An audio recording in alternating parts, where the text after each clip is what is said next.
Philosophy, as I taught the last time I was here, philosophy, in my personal opinion, is the major determining factor in how your life works out. Philosophy, the major determining factor in how your life works out. Philosophy.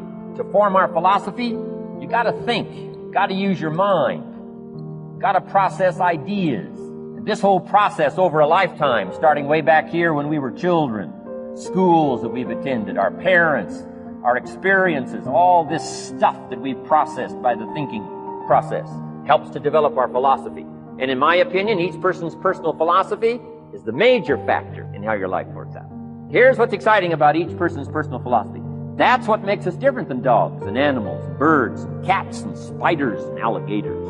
That's what makes us different than all of the life forms. The ability to think, the ability to use your mind, the ability to process ideas, and not just operate by instinct. In the winter, I'm telling you, the goose can only fly south.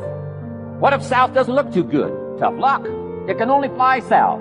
But see, human beings are not like a goose, can only fly south. I mean, you can turn around, go north, you can go east, you can go west, you can order the entire process of your own life. And we do that by the way we think. We do that by exercising our mind. We do that by processing ideas and come up with a better philosophy, a better strategy for our life. Goals for the future, okay? Plans to achieve those goals. All this comes from developing our philosophy. Philosophy helps us to process what's available. Well, when we get here, we got seed, and we got soil, and we got some rain, and we've got some what? Sunshine, and we've got some seasons, and what? The miracle of life. Now, the key is, what do you do with all this stuff? How do you turn all this stuff that's available here into equity and promise and lifestyle and dreams and future possibilities?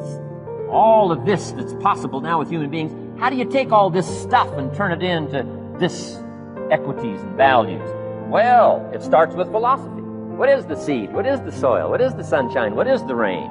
Is it possible to take some of each of all the stuff that's available and turn it into food and turn it into value and turn it into nourishment, turn it into something spectacular and unique that no other life form can do? And the answer is yes. But you cannot deal with all this stuff and what to do with it unless you start refining your philosophy. Think, use your mind, come up with ideas, and strengthen your philosophy. So the seed and the soil and the rain and the sunshine, this is called, the economy and the banks and the money and the schools and everything that's available out there, processing information, what to do with all that, and turn it into equity and value. That is the major challenge of life, my personal opinion. So each person's personal philosophy now is going to determine what you're going to do with seed and soil and sunshine and rain and miracle, the change of season. Activity. This is the work part. The labor part, taking action. The activity is the miracle working piece. Miracle being something we don't quite understand how it works. Doesn't mean it doesn't work. It means we just don't quite understand how it works. Miracles work. Turning wisdom from your philosophy and inspiration, strengthening of attitude, faith, courage, commitment, all this stuff that comes from attitude.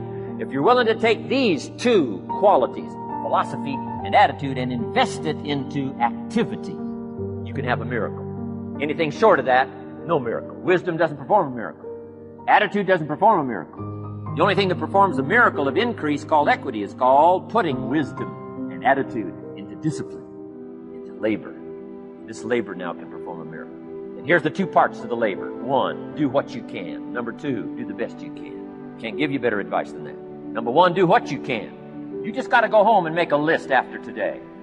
And here's the question to ask as you make this personal list. What am I not doing that would be easy to do? That could greatly change my health, my wealth? What am I not doing I'm neglecting that would be easy to do? Just go home and answer that question personally. You don't have to put the answers on a public bulletin board. This is just all personal stuff. Errors in judgment, disaster. A few simple disciplines, wealth beyond imagination. And if you'll pick up the activity part, the miracle working part, plant the seed part, take care of your part. The soil will take care of its part, the seed will take care of its part, Seasons will take care of their part. The miracle will take care of its part if you'll take care of your part, called putting it into activity, action. Works miracles, results. Every once in a while, you got to take a measure, see how you're doing with these three pieces: philosophy, attitude, activity. Now we take a measure called results. What is the results at the end of the day, the results at the end of the week? You can't let too much time go by without checking. When time goes by, 6 years I'd been out there working when I met my teacher, Mr. Shope. Shope said, well, Mr. Rohn, let's just go through a little summary here. He said, in the last 6 years, how much money have you saved and invested? Let's go through a little tab list here. How much money have you saved and invested the last 6 years? I said, what? 0. He said, you have messed up. He said, how many books have you read in the last 90 days? I said, what? 0. Wisdom of the world available? Change your life, change your future? Wisdom of the world available? Develop any skill you want, earn the kind of income you want, have all the treasures you want, equities you want, relationship with your family that you want, everything that you want available, and the wisdom of the world to help you get it. Haven't read any books in the last 90 days. My teacher said, Mr. Rohn, you have messed up. I'm telling you, you've got the deal. Shope said, Mr. Rohn, in the last 6 months, how many classes have you taken to improve your skills or to develop new skills?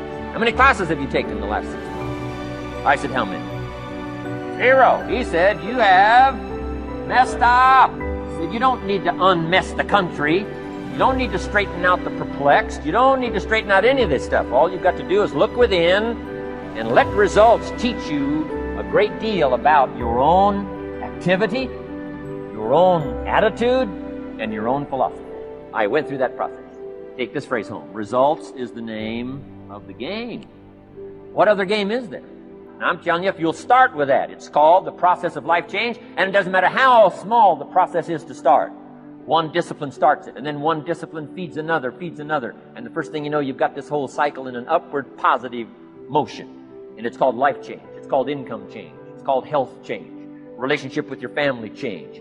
Equities unprecedented that you can have in numbers that will stagger the imagination if you do not curse what's available and start amending what's possible to get the results that you want. I don't think I can put it in any better way. He said, it's not what happens that determines the major part of your future. It's not what happens. What happens, happens to us all. He said, the key is what you do about it. It's not what happens, it's what you do about it. And he said, if you will start that process of change, do something different the next 90 days than you did the last 90 days, like picking up the books to read. Do something different, like the new health disciplines, relationship with your family, whatever it is, doesn't matter how small it is. If you'll start doing different things with the same circumstances, since we cannot change the circumstances, but we can change ourselves. We can change what we do. And then he gave me another secret to success when he said, what you have at the moment, Mr. Rohn, you've attracted by the person you've become. What you have at the moment, you've attracted by the person you've become.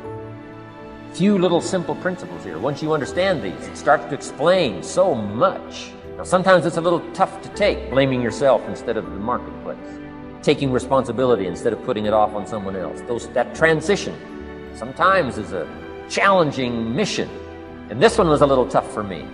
He said, Mr. Rohn, you've got pennies in your pocket, you've got nothing in the bank, the creditors are calling, you're behind on your promises. He says, here's how that occurs. You've attracted, up until now, you've attracted the things to you because of the person you've become. Now I said, well, how can I change all that? He said, very simple. If you will change, everything will change for you. You don't have to change what's outside. All you've got to change is what's inside. To have more, you simply have to become more. And then he said, don't wish it was easier. Wish you were better. Don't wish for less problems. Wish for more skills. Start working on yourself, making these personal changes. And he said, it'll all change for you.